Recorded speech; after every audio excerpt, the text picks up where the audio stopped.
no va a aparecer por sí misma, hay que buscarla, hay que ver dónde está. Y dice la Biblia que cuando esta mujer encuentra la moneda perdida, bueno, la alegría es tremenda y nuevamente comparte la alegría, el gozo y la bendición con los que la conocen y con los que sabían el problema que la mujer tenía, que había perdido dinero. Sin embargo, lo tercero que se pierde no es ni un animal ni un objeto inanimado como una moneda, sino se pierde un ser humano, se pierde un hijo. Y en este caso no vemos, como en el caso del pastor que fue a buscar la oveja perdida, ni vemos al padre como la mujer que busca la moneda. Vemos que el padre no va detrás del hijo, por una sencilla razón, porque ese es el camino que de momento su hijo ha escogido.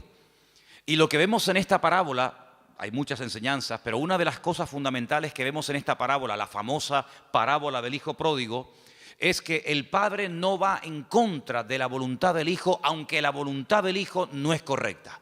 Es decir, el hijo sí tiene voluntad propia. El hijo decidió marcharse y cuando quiera las puertas estarán abiertas, pero es el hijo el que tiene que reflexionar, es el que tiene que pararse y decir: he cometido una equivocación, me he equivocado, no he hecho correctamente. Y dice entonces en Lucas capítulo 15, a partir del versículo 17, algo muy interesante, y voy a leerlo. Lucas 15, 17. Volviendo en sí, el hijo pródigo, el que se marchó, dijo: ¿cuántos jornaleros en la casa de mi padre tienen abundancia? Abundancia de pan, y yo aquí perezco de hambre. Me levantaré e iré a mi padre y le diré: Padre, he pecado contra el cielo y contra ti. Sigo, versículo 19.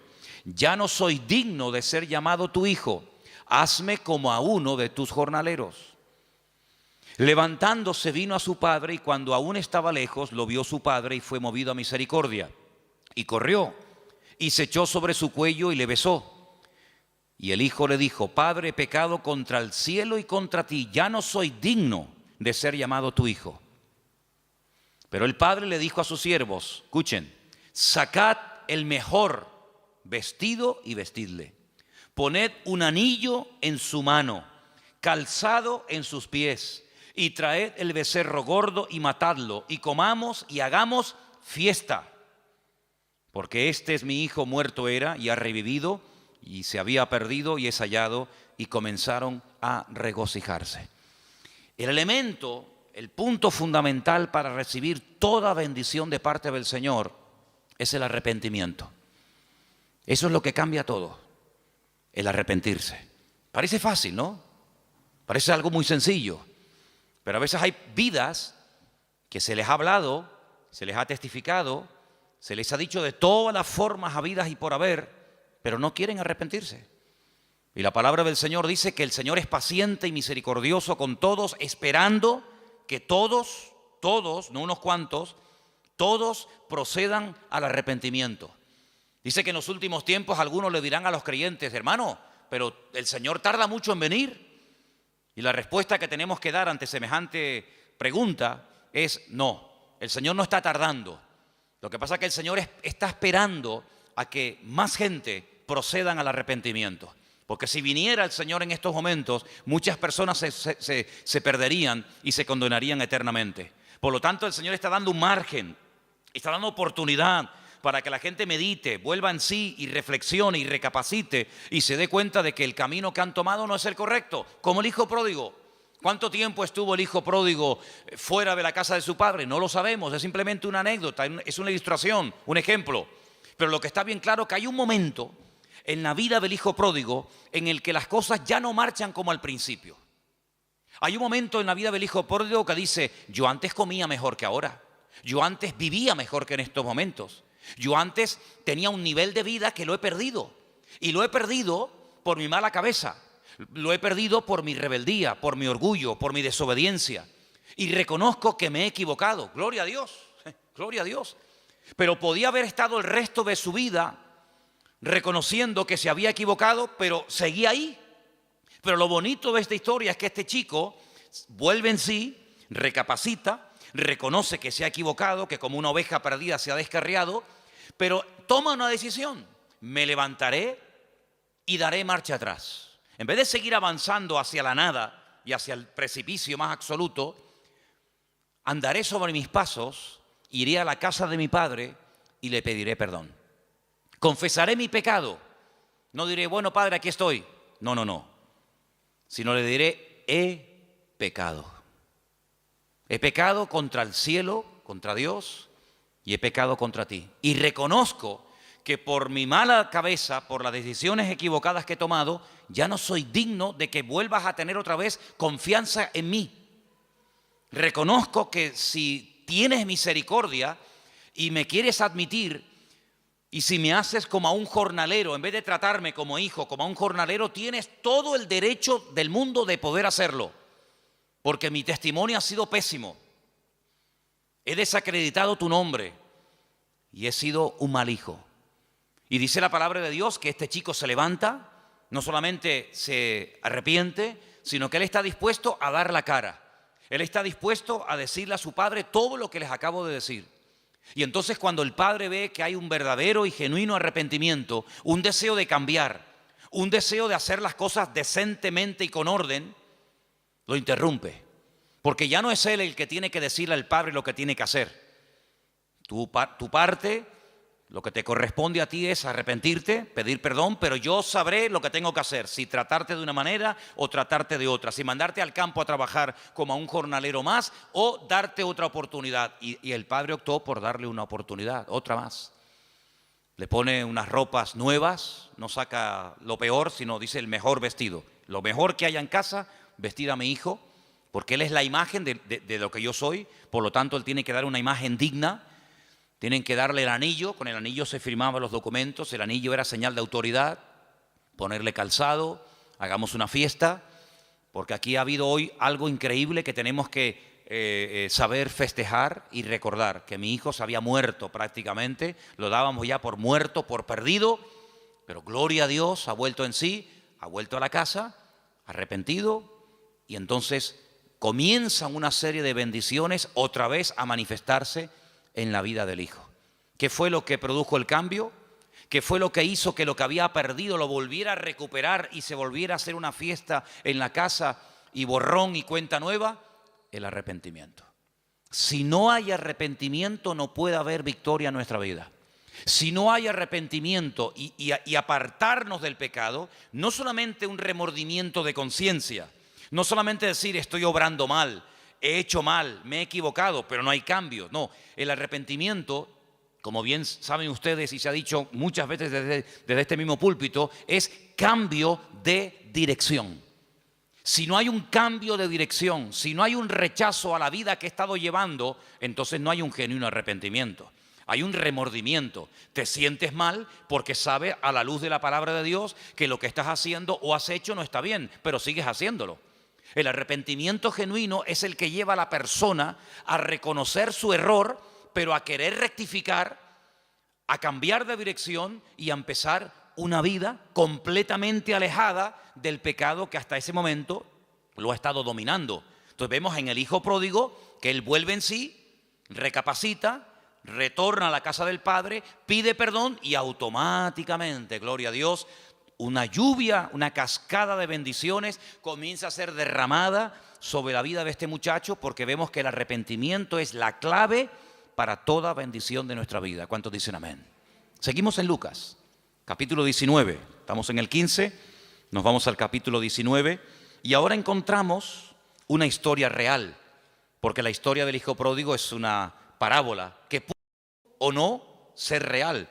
Pero la historia que vamos a analizar ahora es la historia de un publicano, del jefe de los publicanos.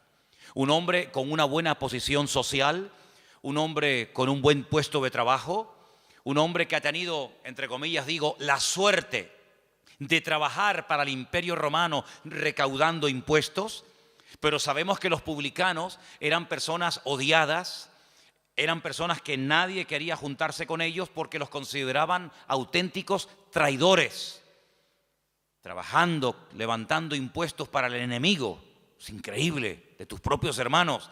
Pero si tenían que recoger 20 denarios por día, por poner un ejemplo, ellos iban más allá y lo que recaudaban de más se lo metían en el bolsillo. Hacían un mal uso de la autoridad que habían recibido.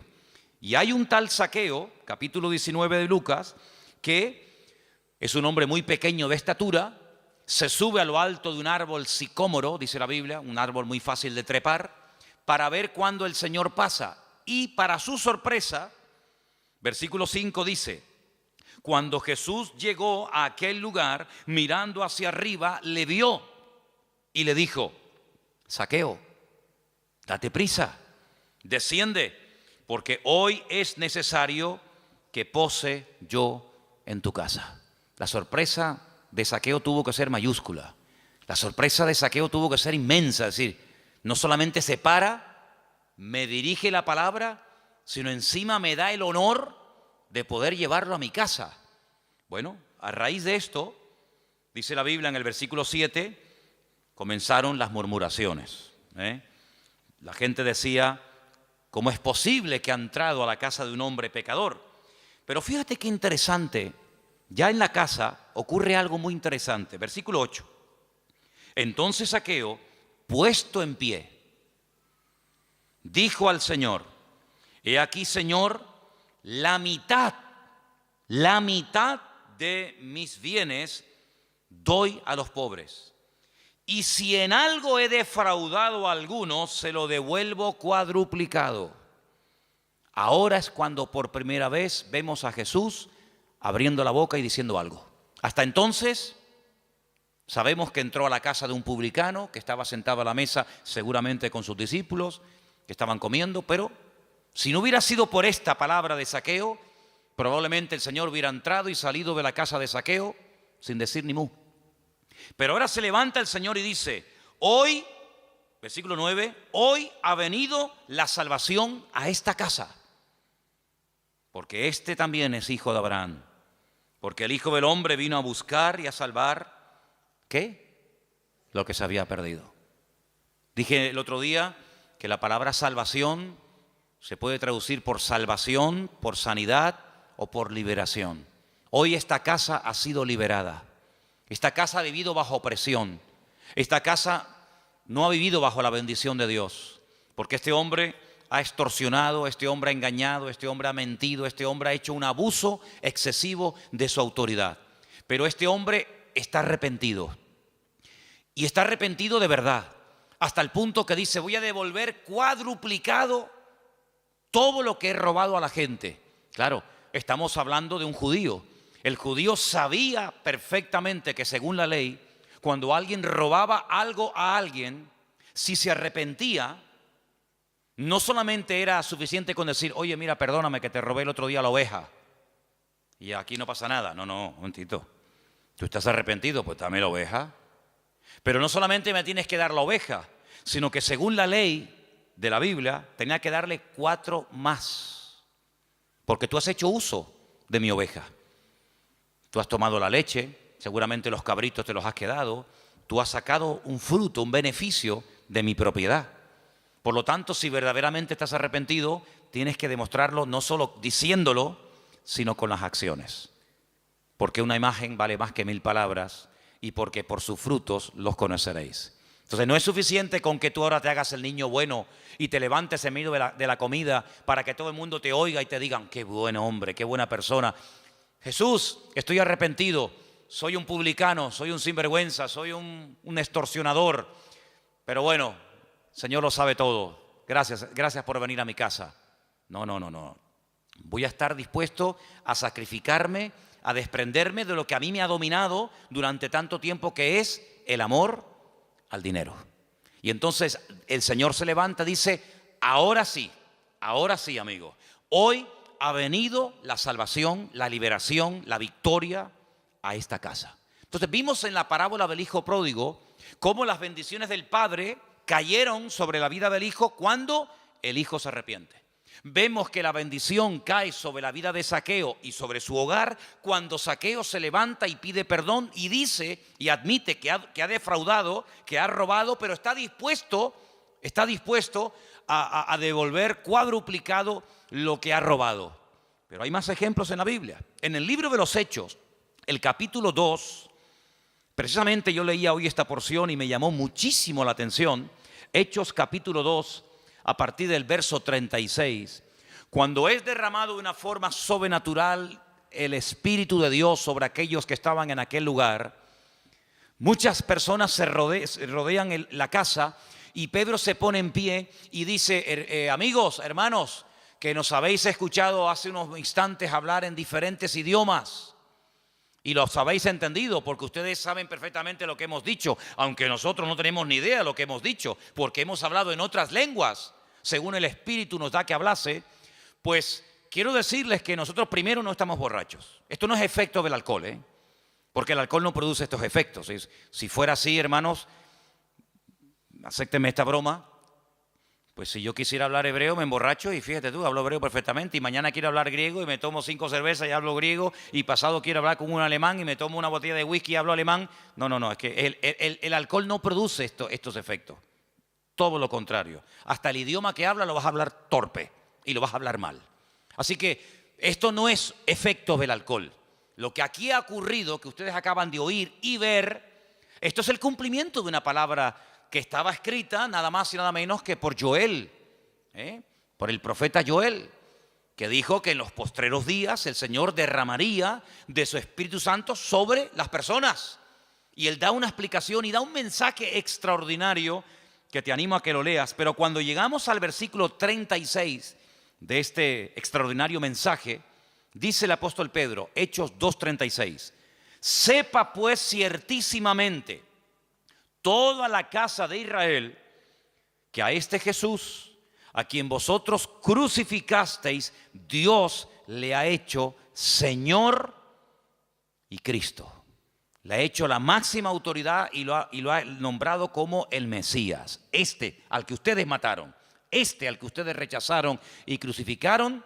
Esa fue la reacción de los hombres, pero la reacción de Dios es que Dios lo ha levantado y lo ha hecho Señor y lo ha hecho Cristo. Y dice en el versículo 37, al oír esto, es muy fuerte, se compungieron de corazón y le dijeron a Pedro y a los otros apóstoles, varones hermanos, ¿qué haremos? Hemos metido la pata, nos hemos equivocado, hemos matado al Mesías, hemos matado al enviado de Dios. ¿Hay remedio?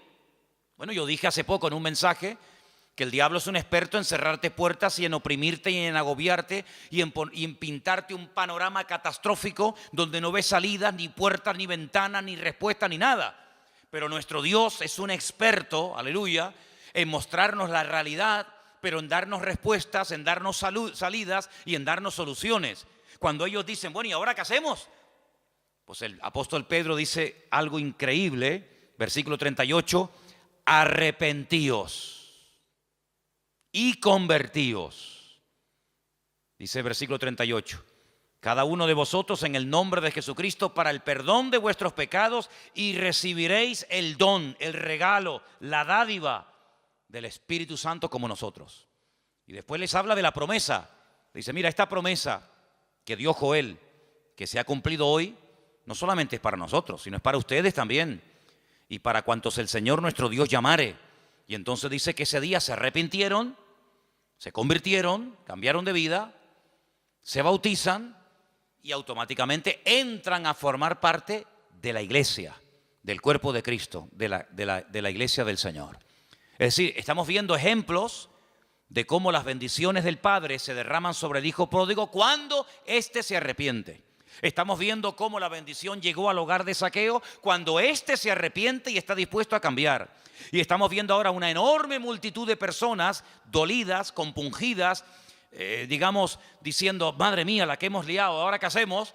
Pero el apóstol Pedro le dice, arrepiéntanse, cambien, conviértanse. Y automáticamente la bendición de Dios también será vuestra y caerá sobre vuestras vidas y sobre vuestras cabezas. Entonces estamos viendo cómo para recibir las bendiciones, para vivir en paz, para tener libertad, para tener gozo y para que el Señor esté a nuestro lado, tiene que haber previamente un reconocimiento de nuestra culpa, de nuestro pecado, confesarla pidiendo perdón delante del Señor y cambiar automáticamente. De lo contrario, la palabra que oímos, si nos toca, nos convence, nos redarguye de pecado y no cambiamos, Al final la palabra, en vez de convertirse en una herramienta de bendición, se va a convertir en una herramienta de condenación. Porque la palabra viene para convencerte de pecado. Si te convence de pecado, si te redarguye el Espíritu de Dios, cuando escuchas la palabra y cambias y te arrepientes, gloria a Dios. Pero ¿y si no te arrepientes? Dice, ya no hay más ofrenda por el pecado, ya no se puede hacer nada más. No vamos a decirle al Señor que suba otra vez al madero y que muera otra vez. Eres tú el que no quieres cambiar, eres tú el que no te quieres arrepentir, y todo el futuro maravilloso y todas las bendiciones que el Señor tenía para tu vida, tú lo estás echando a perder con tu falta de arrepentimiento y de una genuina conversión delante del Señor. ¿Cuántos dicen amén? Vamos a ir a algunos pasajes, otros pasajes del Nuevo Testamento, para ir fortaleciendo todo esto, y espero que esté quedando claro, ¿verdad? Segunda de Corintios, capítulo 2, versículo del 5 en adelante. Segunda de Corintios, capítulo 2, versículo 5.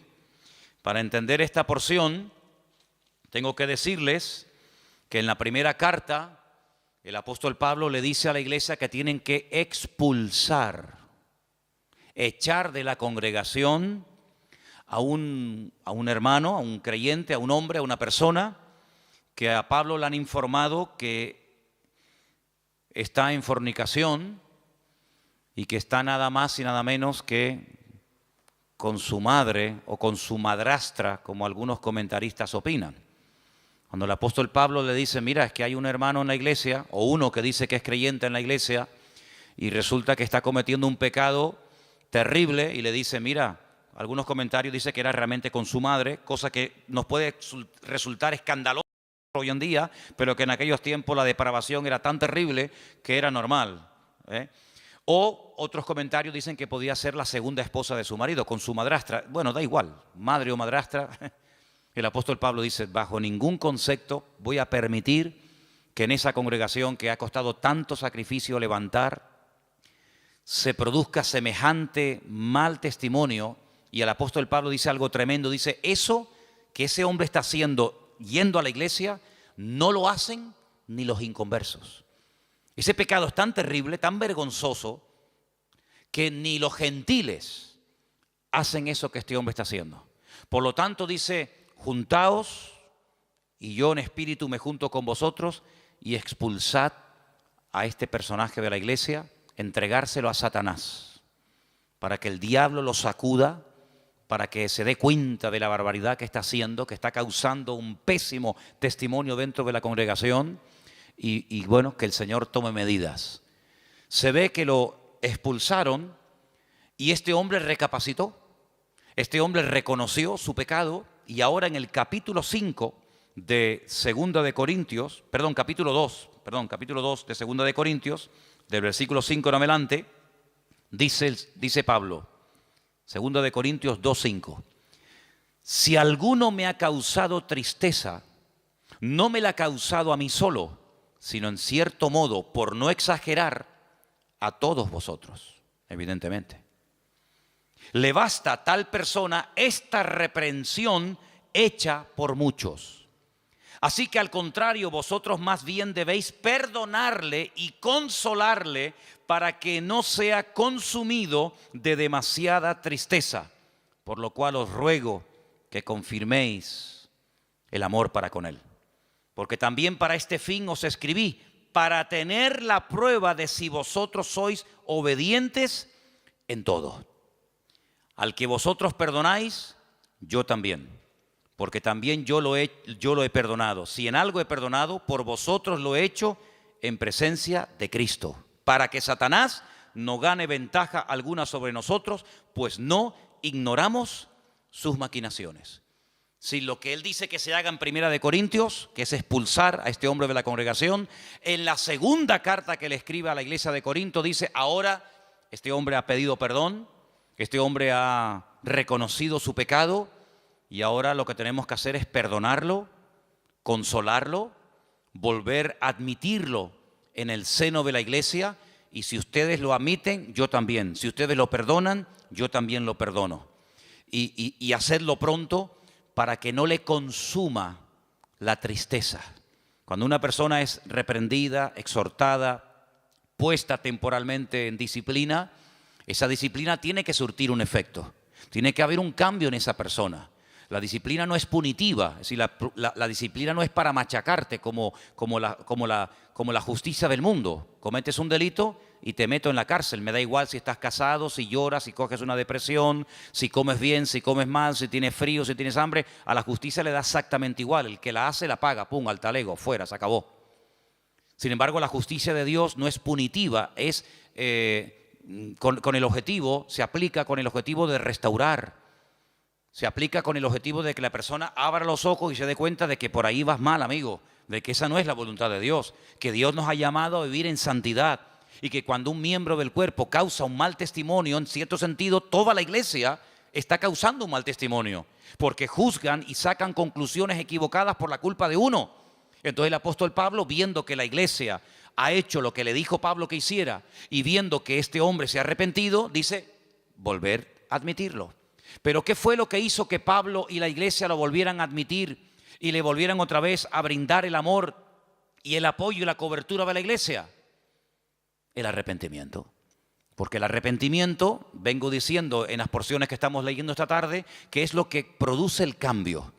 El arrepentimiento es lo que abre o cierra la bendición de Dios. Una persona no arrepentida, una persona que no quiere cambiar, una persona que no quiere dejar el pecado, Juan va mucho más allá y dice, probablemente no ha conocido nunca a Dios.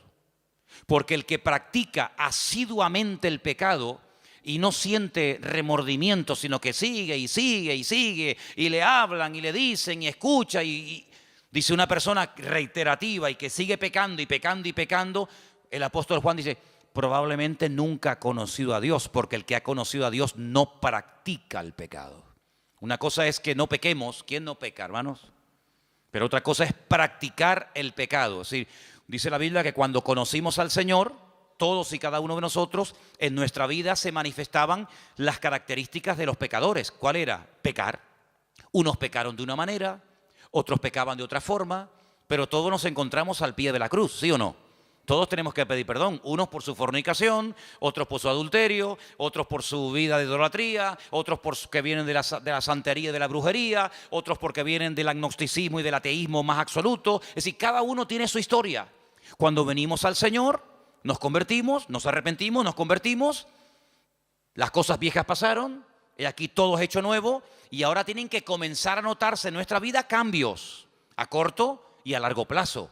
Claro, hay un margen, hay un tiempo. Pero lo que no puede ser es que pase un año, 2 años y pasen los días, las semanas y los meses y esta persona que dice que se ha convertido, que se ha arrepentido, que quiere ir en serio con el Señor, siga practicando y llevando la misma vida de pecado y de desorden que hasta el día de su conversión estuvo llevando. Juan dice, hermanos, la palabra no falla, el evangelio no es estéril. Lo que ocurre es que esta persona en el fondo nunca conoció a Cristo. Nunca nació de nuevo. Le gusta la iglesia, le gusta el evangelio, le gusta el ambientillo de los creyentes, pero no ha nacido de nuevo. Porque el que ha nacido de nuevo, el que ha conocido, el que ha tenido un encuentro personal con el Señor, dice, es totalmente imposible que continúe practicando el pecado como lo hacía antes de conocer al Señor. ¿Queda claro? ¿Amén? Bien, vamos a ver más pasajes. Tenemos un pasaje que es toda una consolación para nosotros. Primera de Juan, capítulo 1. Primera de Juan, capítulo 1, versículos 8 y 9. Un texto que nos da una esperanza y una tranquilidad tremenda a nuestros corazones. Dice la palabra así: si decimos que no tenemos pecado, nos engañamos a nosotros mismos. Y la verdad no está en nosotros. Pero si confesamos nuestros pecados, Él es fiel y justo para perdonar nuestros pecados y limpiarnos de toda maldad. Es decir, si hemos pecado y le pedimos perdón al Señor en un genuino arrepentimiento, el Señor siempre perdona. ¿Cuántos dicen amén? Siempre perdona. ¿No se cansa de nosotros? Yo creo que no. Yo creo que el Señor es un Dios que está tan deseoso de bendecirnos y de estar con nosotros, que en el momento en el que ve que verdaderamente estamos arrepentidos y le confesamos nuestro pecado, el Señor siempre, siempre perdona. ¿Saben cuál es el único pecado que Dios no perdona? El que no se confiesa. Ese es el pecado que Dios no perdona, el que no se confiesa. No es que el que no se confiesa, me da igual cuál sea. Si usted tiene un pecado y no lo confiesa, aunque no sea, como dicen algunos, el pecado contra el Espíritu Santo, pero sea cualquier otro, si usted tiene un pecado en su vida y no lo confiesa, evidentemente su pecado le va a condenar, porque pecado no confesado es pecado que te lleva a la muerte, porque la paga del pecado es la muerte. ¿Cuál es el pecado que Dios perdona? Aquel que se confiesa en un genuino arrepentimiento, invocando el perdón y la sangre de Cristo, y Él es fiel y justo para limpiarnos de toda maldad. ¿Cuántos dicen amén? Seguimos en Juan, capítulo 2, verso 1. Hijitos míos, estas cosas os escribo para que no pequéis. Ese es el objetivo, que no pequemos. Pero si alguno hubiere pecado, abogado tenemos para con el Padre. ¿A quién? A Jesucristo. Esa palabra abogado es la misma palabra que aparece en Juan cuando dice consolador, paracleto. Tenemos un abogado delante del Padre que es Jesucristo el justo. Él es la propiciación. Una palabra un poco rara, ¿no? Él es nuestro sustituto, el que ocupó nuestro lugar. Eso es lo que es propiciación. Él es el sustituto, Él es la propiciación por nuestros pecados. Y no solamente por los nuestros, sino por los de todo el mundo. En esto sabemos que nosotros le conocemos, si guardamos sus mandamientos. Hay alguien que pueda decir, yo le conozco, yo sé, yo he tenido un encuentro con el Señor y no guarda sus mandamientos, es decir, su palabra. Esa persona es mentirosa. Miente. Y la verdad no está en él. Pero el que guarda su palabra, en este verdaderamente el amor de Dios se ha perfeccionado. Por eso sabemos que estamos en él. Nuestros deseos cambian. Estaba leyendo estos días y a lo mejor, no sé, a lo mejor probablemente el domingo comparta algo de esto. Hay un versículo en el libro de Ezequiel, capítulo 36, donde en el mismo versículo lo que me llamó la atención cuando lo leía es que aparecen como 3 tipos de corazones. La palabra corazón en el mismo versículo aparece 3 veces. Dice, yo les daré un corazón nuevo. Yo quitaré el corazón de piedra de vosotros y os daré un corazón de carne. En el mismo versículo, corazón nuevo, corazón de piedra y corazón de carne. Estoy preparando algo, no sé, a lo mejor lo comparto el domingo, no sé, ya se darán cuenta si lo hice así o no.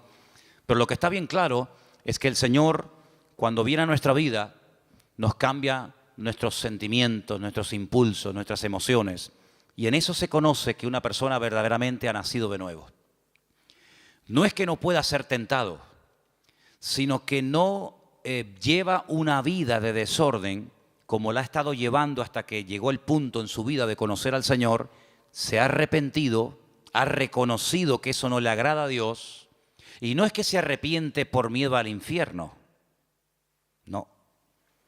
No es que se arrepiente por miedo al castigo eterno, no, sino que se arrepiente porque conoce y ama a Dios y no quiere ofenderle. Eso es una cosa muy diferente. No es que el niño se porta bien porque si se porta mal no le dejo jugar con la bicicleta. Entonces, como quiere jugar con la bicicleta, él se porta bien, pero si fuera por él se portaría mal. Pero como quiere jugar con la bicicleta, entonces se porta bien. Pero el verdadero Hijo de Dios no deja de pecar por miedo al castigo, sino el verdadero nacido de nuevo deja de pecar porque ama tanto a Dios que no quiere ofenderle, ni quiere hacer nada que no haría el Señor y que ofendería la santidad y la grandeza del Señor. ¿Cuántos dicen amén? Ahora, puede ser que como creyentes se peque, claro, cómo no, somos seres humanos y dice la Biblia que el espíritu está pronto y la carne es débil. ¿Qué ocurre entonces? Santiago, la carta a Santiago, hay un texto muy bonito en el capítulo 5, casi al final de la carta de Santiago, en el capítulo 5, 19 y 20. Escucha bien porque es un versículo muy interesante y espero que captes el espíritu de la letra. No solamente la letra, sino el espíritu de la letra. Santiago 5, versículos 19 y 20 dice, hermanos, no llamamos hermano a todo el mundo. Usted va por la calle y cuando entra, por ejemplo, en una cafetería a tomar un cortado, dice, buenos días, hermanos, Señor les bendiga a todos. Los de la barra te miran así diciendo, ¿de dónde ha salido este? No entras a la universidad por la mañana y dice, buenos días hermanos, ¿qué tal? Señor les bendiga hermanos. La gente dice, yo no soy tu hermano. ¿A quién le llamamos hermanos? Aquí, a nosotros. ¿Qué tal hermano? ¿Cómo estás? Hola hermanita. A mí me viene de maravilla eso de hermano y hermana. Cuando me quedo trabado y no me sale el nombre, digo, hola hermana, ¿qué tal? Y quedo bien, encima quedo hasta educado, ¿no? Así que cuando Santiago dice hermanos, ¿a quién le está hablando? ¿A los inconversos? No, le está hablando a los hermanos. Y hermano en Cristo nuestro es todo aquel que tiene a Cristo en su corazón como tú y yo lo tenemos, ¿sí o no? Eso está claro, ¿no? Muy bien, sigo entonces. Hermanos, si alguno de entre vosotros se ha extraviado de la verdad y le hace volver, sepa que el que haga volver al hermano, nadie dice nada. Corríjame porque leí mal a propósito y nadie me dijo nada. Yo sé que ustedes me quieren mucho, pero no me permitan que lea mal la Biblia. El versículo no dice, sepa que el que haga volver al hermano, no dice eso, hermano. Dice, el que haga volver al pecador del error de su camino, salvará de muerte un alma y cubrirá multitud de pecados. Es decir, que existe la posibilidad de que después de haber conocido al Señor, de formar parte del cuerpo de Cristo, de ser hermanos y hermanas, pequemos y nos desviemos de la verdad, ¿sí o no? Entonces, ¿qué hacemos? Bueno, pues entonces lo que hay que hacer es volver al camino. ¿Y cómo se vuelve al camino? Arrepintiéndose. Señor, he pecado contra el cielo, he pecado contra tu palabra, te pido perdón, lo siento, Señor. No quiero volver a cometer este pecado. ¿Y el Señor qué hace? Perdona y olvida. ¿Por qué? Porque es fiel y justo para perdonar todo pecado que verdaderamente le pedimos perdón en genuino arrepentimiento delante del Señor. Entonces, el denominador común, el hilo conductor de lo que estoy hablando en esta noche, todo se ciñe a una sola palabra: arrepentimiento, arrepentimiento, arrepentimiento. Pero cuidado, hay creyentes que piensan que el tema del arrepentimiento es para los de la calle, para, como decimos a veces hasta despectivamente, ¿no? Que Dios nos perdone, para los del mundo, que se arrepientan de esa idolatría, que se arrepientan de sus pecados. Sí, no, está claro que se tienen que arrepentir, los pecadores se tienen que arrepentir, pero hermano, los cristianos también tenemos que vivir una vida de arrepentimiento cada día. O nosotros ya no pecamos. El que no practiquemos un pecado no significa que de vez en cuando no cometamos algún pecado.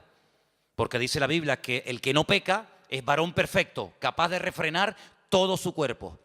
Podemos pecar de muchas formas, tal vez no tan brutales, tal vez no tan exageradas como cuando no le conocíamos a Él, pero en definitiva se puede pecar. Pero gloria a Dios, que Dios es fiel y justo para perdonar siempre, siempre, cuando hay un genuino arrepentimiento en nuestras vidas y en nuestros corazones. ¿Cuántos dicen amén?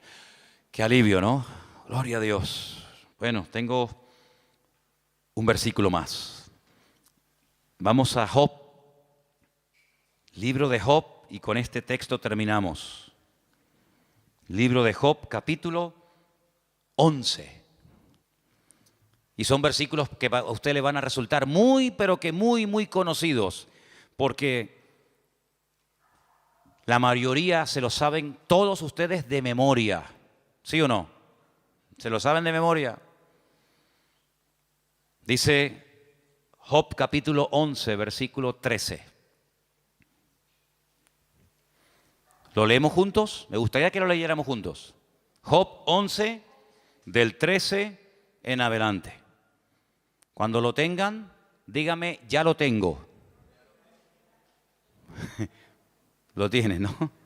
Dice, si tú dispusieres tu corazón y extendieres a él tus manos, si alguna iniquidad hubiere en tu mano y la echares de ti, y no consintieres que more en tu casa la injusticia, entonces levantarás tu rostro limpio de mancha, serás fuerte, nada temerás, olvidarás tu miseria o te acordarás de ella como aguas que pasaron.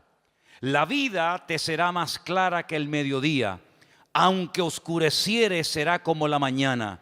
Tendrás confianza porque hay esperanza. Mirarás alrededor y estarás seguro. Te acostarás y no habrá quien te espante, y muchos suplicarán tu favor. Pero los ojos de los malos se consumirán, no tendrán refugio, y su esperanza será dar su último suspiro. ¡Qué maravilla de bendiciones! Dormir en paz, estar tranquilos, aunque sea de noche, será como la mañana. Es una vida victoriosa, segura, bendecida, prosperada. Todo eso está hermoso. Y si yo pregunto a cualquiera, ¿cuántos quieren tener esa vida?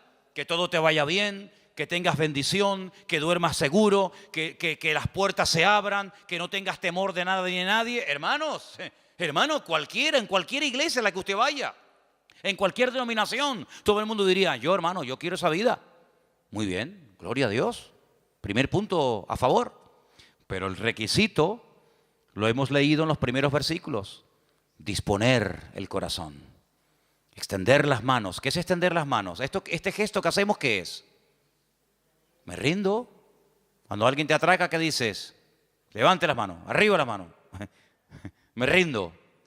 Es así. ¿A quién te rinde? A él, Señor, me rindo, Señor. Dame con un garrote.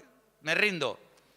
Tienes que rendirte. Segundo, si alguna iniquidad, si algún pecado hubiere en tu mano, bajo tu control, que tú dominas, la mano es sinónimo de control, de autoridad, pues si la echas de ti y no permites que more en tu casa la injusticia, entonces todo lo bonito que nos gusta tener vendrá, como dice el Señor, por añadidura. Pero el requisito, ¿cuál es? Arrepentimiento. Arrepentimiento. Entonces, sin arrepentimiento no puede haber bendición. Sin arrepentimiento no puede haber paz 100% en nuestros corazones. Siempre estaremos intranquilos por algo o por alguien. Si no hay arrepentimiento, si no hay un reconocimiento de que somos, como decía Abraham, fíjate quién dice esto, polvo y ceniza, polvo y ceniza. Si no decimos como el apóstol Pablo, miserable de mí, ¿quién me librará de este cuerpo de muerte? Que a veces me encuentro con una ley en mis miembros y una ley opuesta a mis miembros, la ley de la mente, la ley del espíritu, hago lo que no quiero, lo que quiero no hago, miserable de mí.